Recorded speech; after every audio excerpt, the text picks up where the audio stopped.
There's a reason Landslide keeps finding its way back into our lives. It's not as nostalgia, but as truth.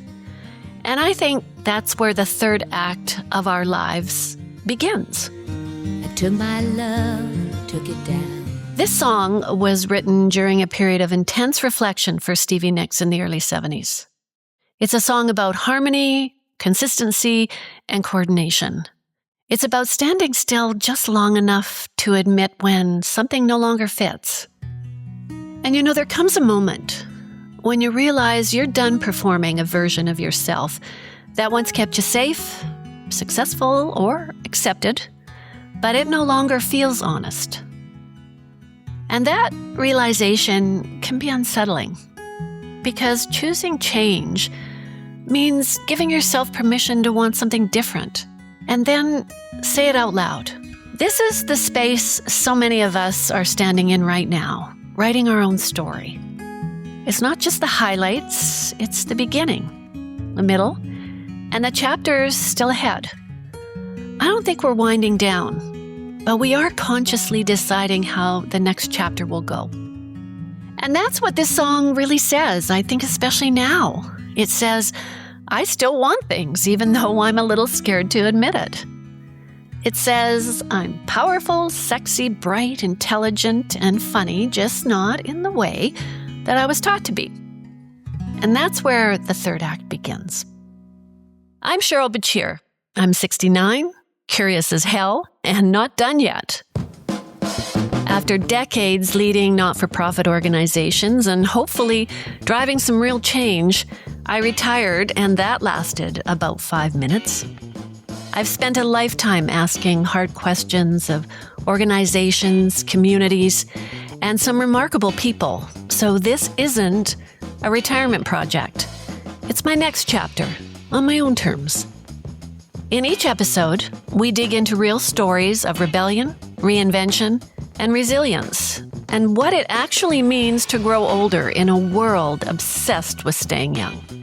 This is Boomers Revolt.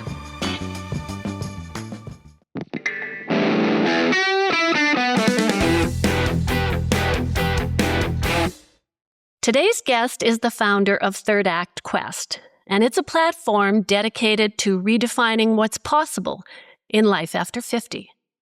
After 40 years in a career spanning international advertising, a senior leadership role at AOL during the early days of the internet, and multiple entrepreneurial ventures, her path has been anything but linear. But it was a series of life-changing lightning strike moments, including a cancer diagnosis, the loss of a business, and turning 60. And this led her to fully step into what she calls her third act. In 2018, she launched Third Act Quest. It's an organization that inspires and connects women as they reimagine and create their next chapter. Through storytelling, coaching, and community initiatives like the 333 Collective, she brings together women who are choosing curiosity, creativity, and possibility at any age. Her work is grounded in a powerful belief that our later years aren't about slowing down. They're about coming alive. Diana, welcome to Boomers Revolt. How would you tell your story? I spent my life doing a lot of very different things, and there was always this little bit of a connection with who I am and what turned me on. Ad agency, I'm creative. I love people. I thrive on, and that's what I've brought together here in my third act, is that if you ask someone not only what makes their heart beat faster, but when they do it, they feel completely alive. It's connecting with other individuals, and it's hearing their stories. I launched my business right before COVID. I was having retreats and in-person workshops, and boom, thank God in a way, because Zoom came along, and I started a storytelling event called Third Act Storytelling. And I started meeting all these amazing humans who were doing very different things at this time of life. So I got further and further inspired. So then those people all fell in love with each other and craved to stay connected. So I created a community that I called the 333 Collective. And I have a 90-year-old woman who just got back from Iceland celebrating her birthday by herself. I have a 74-year-old woman who's a filmmaker. I have people doing all sorts of things, and we share this curiosity about life, and we share a willingness to, and this is what I'm about in my third act, is celebrating the choices, the decisions, and the vibrance of what's possible at this time of life. Maybe my body doesn't move as well as it used to. Maybe I can't be a prima ballerina anymore, but I sure as heck can dance. So anyway, so I hope my business is all about, I started it technically to reframe aging, both for those of us that are older and for those of us that are younger, and for all of us to internally fight our own ageism internally. So that's what I started it for. And it's taking a lot of different forms, and I love it. I love it. I love it. Every minute. I love every minute. As a boomer woman in leadership, when did you first feel powerful, and when did you feel dismissed? Wow.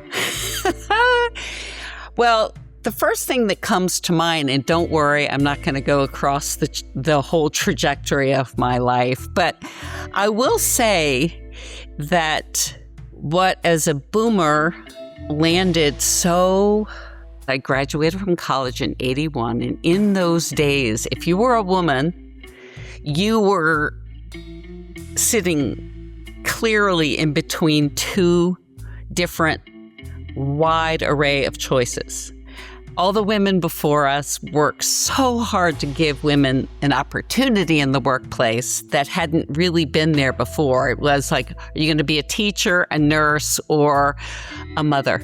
And so as I left college, I felt completely disabled. So it was a conversation I had that made me feel a little glimmer of the beginning of my power, and that is my power to choose. So two girlfriends and I sat on a rooftop and said, what the heck are we going to do with our lives? One said, oh my God, I'm just going to meet a great guy, get married, live in the suburbs, and bake cookies. The other said, I'm going to rule the world, basically. And I said, I want it all. I want it both. So over the course of time, a lot of what boomer women faced was uphill battles around sexism. And then later in our lives, as we're seeing now pretty rampant, is ageism. So the isms got us.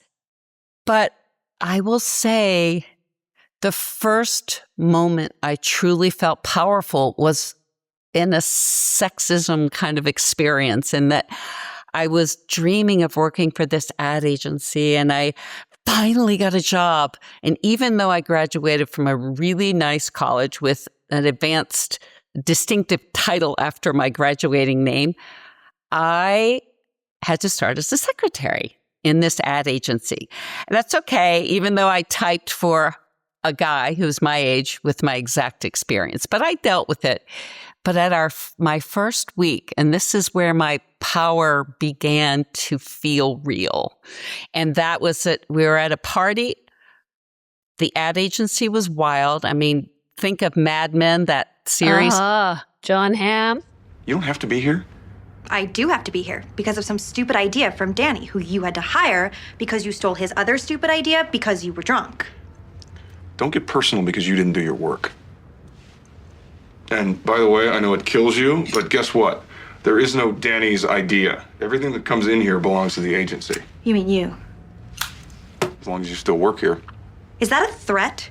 Oh, my Lord. And it's the 80s. Everyone is drinking excessively. And my only friend and I were chatting, and a man came and literally grabbed her and pushed her to the ground.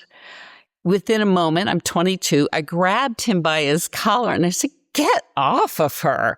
Later to find out he was the CFO of our company. Oh, boy. And I never had an inkling that I had an HR person I could go to. So I tell the story only, it doesn't have to do with my power of success. It has to do with me saying, I'm here. This is going to happen, but I'm going to deal with it and I'm going to be me. I'm not going to cower to it. So that was the beginning, and it echoed. It really started. Yeah.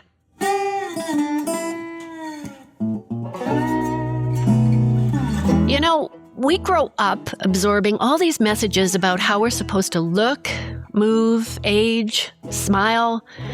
It's like we're walking Pinterest boards instead of actual human beings. But if we're lucky, at some point, we will hit that beautiful shift where we're like, this is my body, I live here, and I love it here. And just when you get comfy in your own skin with your stretch marks and your laugh lines, life throws you a plot twist. A move, a divorce, a diagnosis, a reinvention. It's like you just figured out the rules to the game, and the universe updated the software overnight. So what happens when everything changes? So first I'll just say, we don't live this many years on this planet as boomers, whatever that age range is right now, but we don't live on this planet this long without having significant life disruptions, loss of jobs, loss of loved ones. And in my case, I had a lot of roller coaster stuff across life, but it wasn't until 2018 I had started a business. I was working like a crazy woman. I was blessed that I'd had my daughter later in life. She was still at home. I was about to empty nest. I was about to turn 60. I had this business flying, and I got a really rare, weird head cancer. And literally, it stopped me in my tracks. I bet. And what happened after,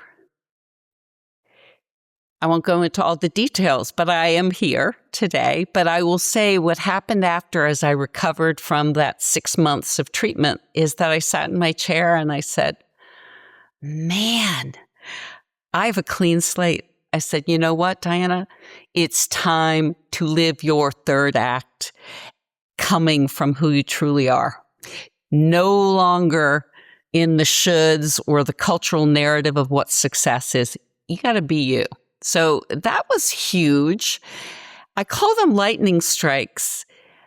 And this is an interesting metaphor because I found out that when lightning hits a beach, it turns the sand into little beautiful crystals.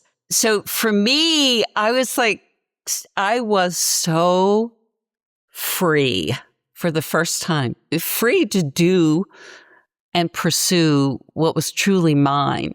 Once you face the potential that your life is over, you do two things. You appreciate every single moment you're alive, and you also don't waste time doing those things that don't make a difference.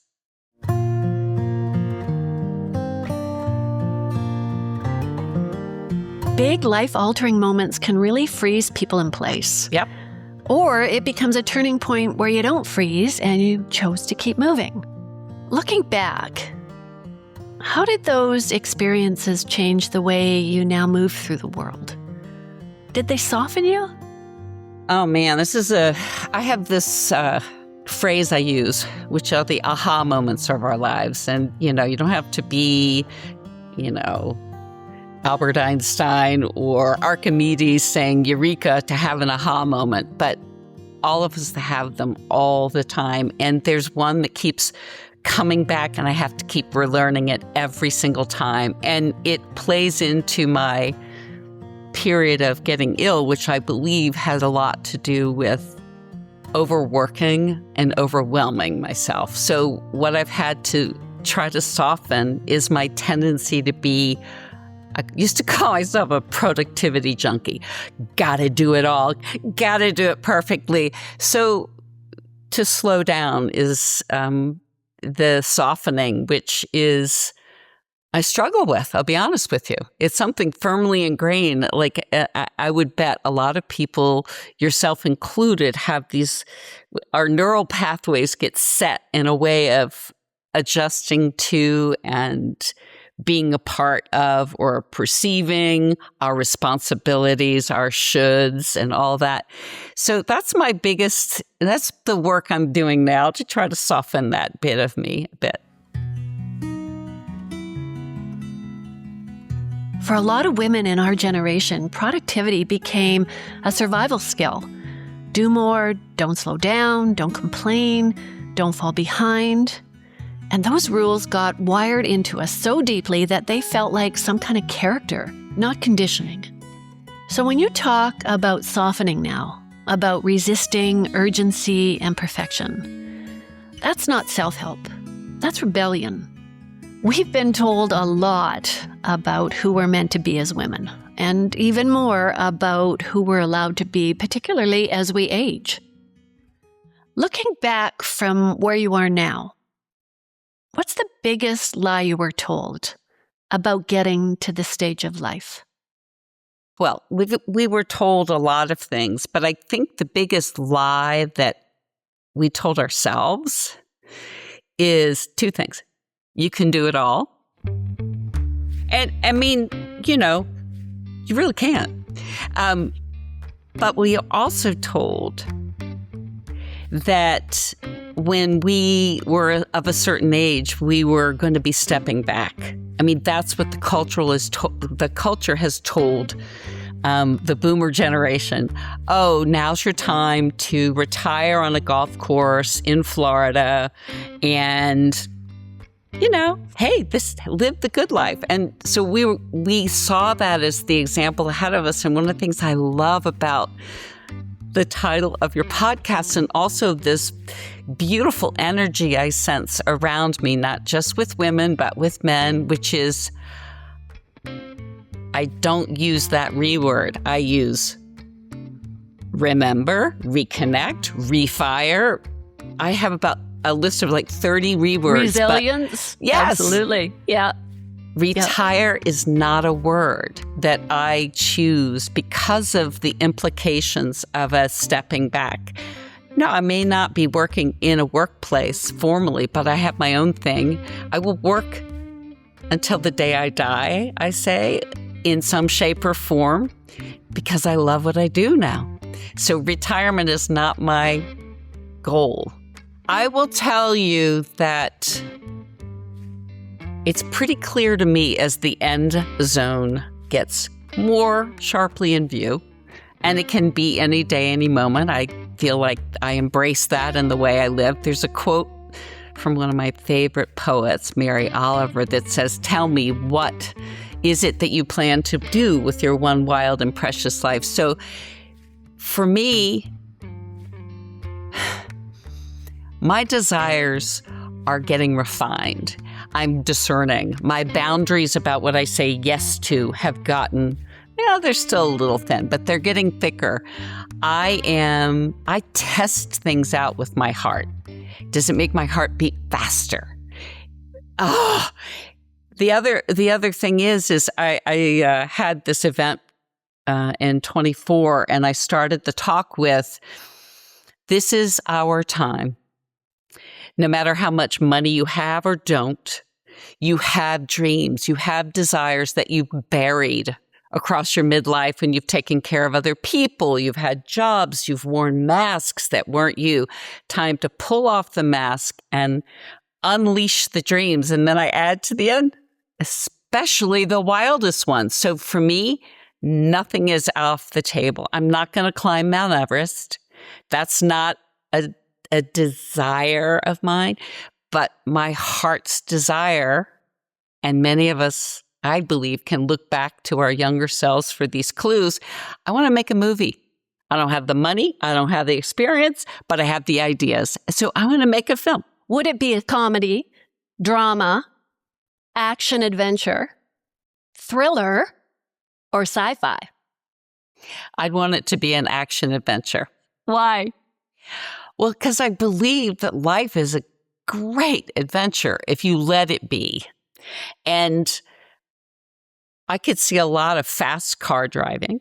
I mean, I have this other metaphor I love to say, which is that, you know, when I'm on my journey in my life, I got to remember I'm in the driver's seat. And I'm going to have a lot of passengers in my car, but fear, regret, and all that other stuff goes in the back seat. All those other passengers hit the road. I'd see we'd be traveling around the world a lot. And at the end of the day, we'd be doing good things. We'd be doing kind things in the world. It's kind of fascinating to imagine our lives as a movie, not just a highlight reel, but the emotional thread running through. Maya Angelou said, "People will forget what you said, people will forget what you did, but people will never forget how you made them feel." And that line sticks with me because it's true. When we look back, it's the people and the moments that shaped how you felt and that end up shaping who you became. As you think back on your own journey, the people who influenced you and the turns you never saw coming, what surprised you the most? Well, I had a mother who was extraordinarily sad for most of her life.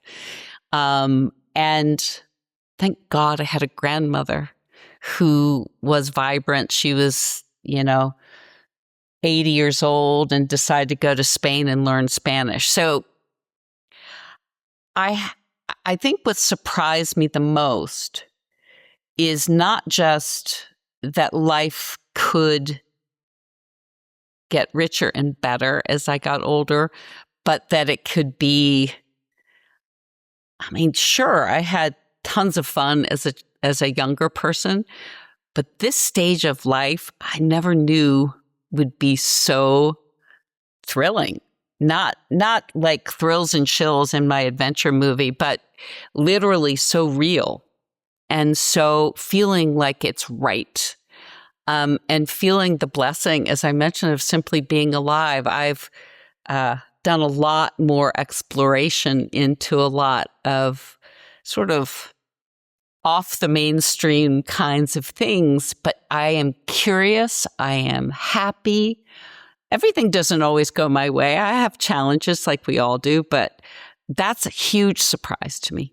I thought that we were supposed to feel sad and disappear, basically. I had a similar experience with my mom. I adored my grandmother too. She was the mover and shaker in our family. But when I reflect on it now, I sometimes wonder if my mom was thinking the same things I was, and she just never said them out loud.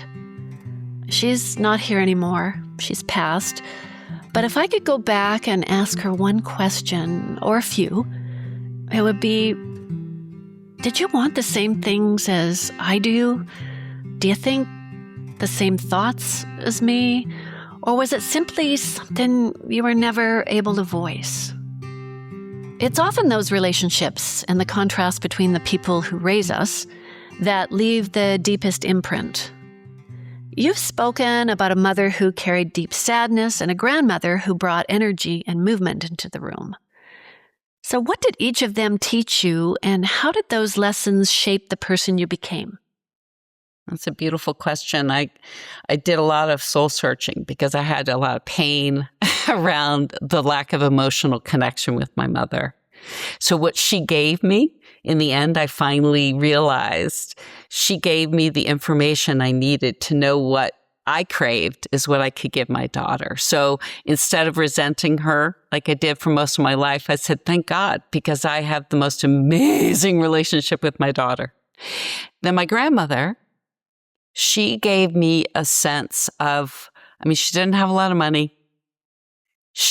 I still have antiques of her around here. She loved beautiful things, but she always bought the ones that had been like the vase that was broken and had to be glued together. So what she taught me is to follow your heart. She decided to become a painter, and she painted like 80 paintings in 10 years, so they both taught me in different ways. And I wish more than anything, and I think as boomers who lose parents and grandparents, we wish we could all just sort of meet up with them and have a more real conversation about the love we shared. But like you say, our mothers deny themselves. In that generation, they didn't really have as much opportunity at all.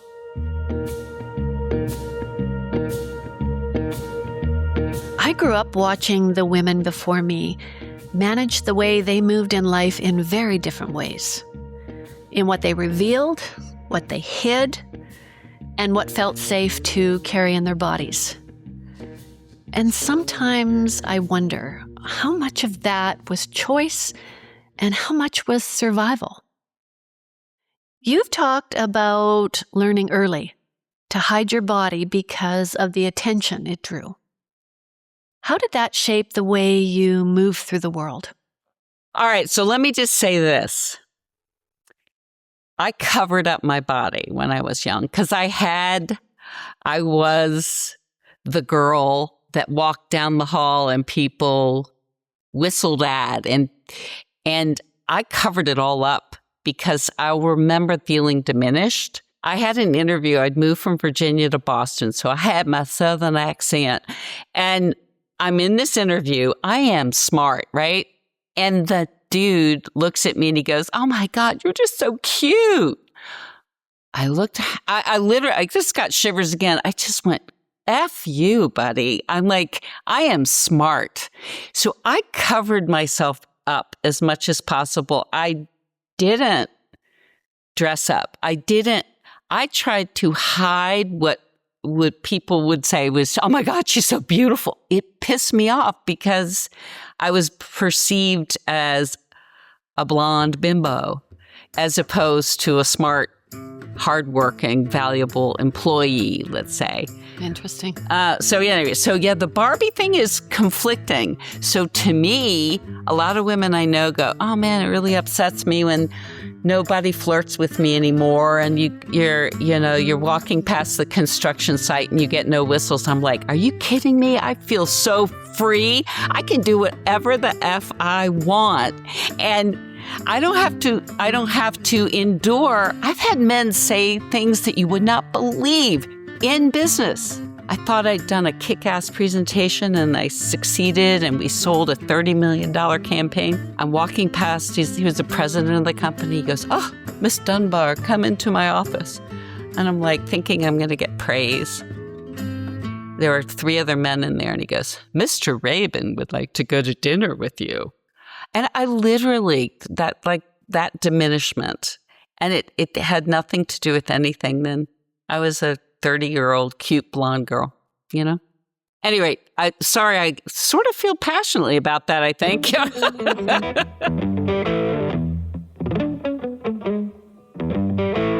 There has been such a rising up of women speaking their truths and coming into their own, like Pamela Anderson and Jamie Lee Curtis, both women who once seemed to have bought into that objectification. I wonder if they felt they had no choice. It's like there's a revolt happening for women. There is so much attention to the positive. There's activism and anger. Yes, there's a lot of, and it's just like the feminist movement, the anti-ageism movement there are all degrees of players in that shifting of the narrative. But what I love most is the fact that, and part of the reason I started my business was I was afraid of just hearing stories. I mean, it happened sort of in the latter part of the 2010s that the media started paying attention to older women, but they were always the famous and the rich and the successful, the actresses, the Ruth Bader Ginsburgs and the, Jane Goodalls, the, Jane Fondas. And I said, how about the extraordinary, ordinary women that are doing meaningful things on a small, medium, and large scale? So that's sort of what I'm about. And I think that's what you're going to find is, when you have these conversations with boomer women, is that we are a force to be reckoned with in a positive way. And it's not that we're angry. At least most of the women that I hang out with, we're like, hey, man, we are here to live this life and contribute in the world using the gifts that we've nurtured and the experiences we have, so let us take us seriously, Take us seriously. And at this stage in life, reinvention is the new rebellion. Yeah. So on that note, is reinvention an act of courage or an act of defiance? Well, I think I like to say reinvention is a more collective term. I use this line, we're rewriting the story of life after 50. So I think all of us that are actively seeking ways to make a difference and following our hearts, like you, like me, that's what we're doing. But when I look at on an individual level, I don't call it reinvention. And again, another reword. I call it reconnecting and remembering, sort of swirling back in to my heart. Like, who am I? Who am I? I'm finding myself again. I'm expressing her. And this, I love this thought, and I think Brené Brown's book, Strong Ground, had a really good chapter about paradox. And to me, it's the both and of who we are. I love the fact that I can be all those things. I don't have to define myself. I'm like, I think your background is a lot in this field, but I'd love to have been a sociologist. I would love to be an artist. I am this. I'm a connector. I'm a worker. I'm a lover. They're all there. Whenever a twinge twinge of regret comes up in me, I immediately try to flip it, because I know if I think about wanting to change it or wish I hadn't decided that, done that, been that, I just sink into something, and I try to flip it into an empowering thing. Like, should I have waited until I was 41 to have a child? Should I have, oh my God, I almost didn't. She was my last imperfect egg. I'm like, I wouldn't change it for the world, because being an older mom with a 24-year-old is insanely amazing. Like my boys are in the 40s, but we've got multiple generations. Wouldn't it be really interesting to talk to them now? I mean, well, it's interesting, and I would love to know if you get the same from your boys. And many people could paint me a Pollyanna, but I will tell you that I have a sort of a vision that this world, no matter how crazy things are right now, I have great faith in the power of humanity, in the power of human connection, and especially in the power of so many of the younger people. I know I have a 24-year-old, so I'm meeting a lot of 20-somethings, and man, they blow my mind. And my daughter included. My daughter is one of the most wise souls I have ever met at any age. So to me, I have this marvel around possibility. If you look toward a lot of people's philosophies around our, enlightenment as humans, I think we're witnessing it. We're on the edge of it right now, in my opinion.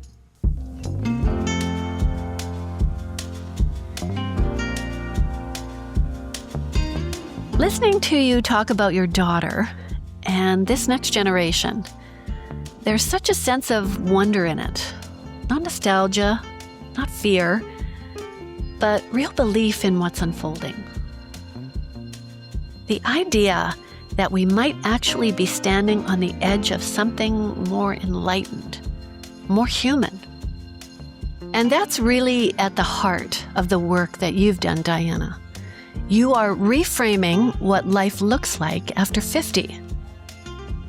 You've talked about this third act, not as winding down, but as the most expansive chapter yet.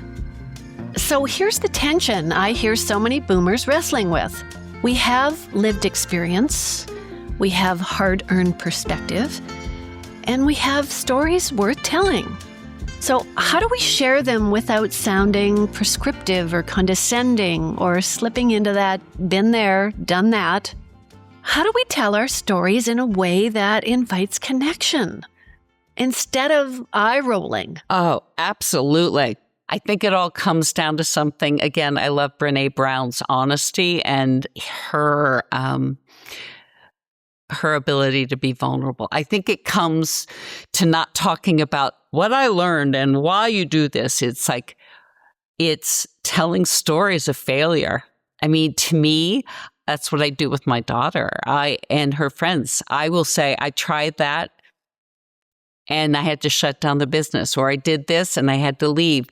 I tell them my failure moments, but mostly, and you alluded to this, the thing I'm most excited about in my life that will be my film, and maybe there's some aha, because aha moments are moments of clarity, knowing, and reconnecting, and some of them are magical. Some of them are, I wrote this line the other day that I'm going to write a piece about. The universe has an algorithm system also, because I know that whenever I need to be told to slow down, or I need an inspiration, somehow magically it comes. So aha moments, I think, are a great unifier of all ages. So I can't wait to see how that will work. How that plays out. Yeah. It'd be fun. Diana, thank you. You know, Boomers Revolt, I think, is on a magic carpet ride. So thank you for sharing all your wisdom and, how you feel about things, because vulnerability and sharing and caring and loving is all of it. And that's at the core of everything, isn't it? Yes, absolutely. That's what it is. So I want to thank you for the love and care and passion you're putting into this podcast. I really deeply admire you for that. Thank you. Well, I had so much fun. Thanks, Diana.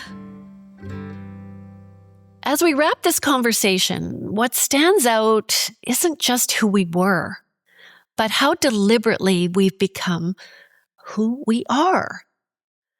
Our lives were shaped by family, by expectation, responsibility, and living in eras that asked us to perform, endure, and keep going. And we did. We learned. We adapted. We survived. But evolution doesn't stop with age. If anything, it becomes clearer. I think with perspective comes the permission to soften what no longer serves us, to shed versions of ourselves built for someone else's approval, and to choose harmony, consistency, and coordination over performance. As boomers, we don't fade quietly. We revolt, not with noise, but with clarity. We stand strong because we've lived enough life to know what matters and what does not. We are beyond proving our relevance. We now embody it. The third act isn't about looking back with regret. It's about moving forward with intention, being strong, grounded, curious, and yes, still becoming. And if there's one truth this conversation reminds us of, it's this. Growth doesn't have an expiration date, and neither does purpose. This is Boomers Revolt. I'm Cheryl Becir. Thanks for listening. Another Everything Podcast production. Visit everythingpodcast.com. a division of Pattison Media. Subscribe wherever you get your podcast.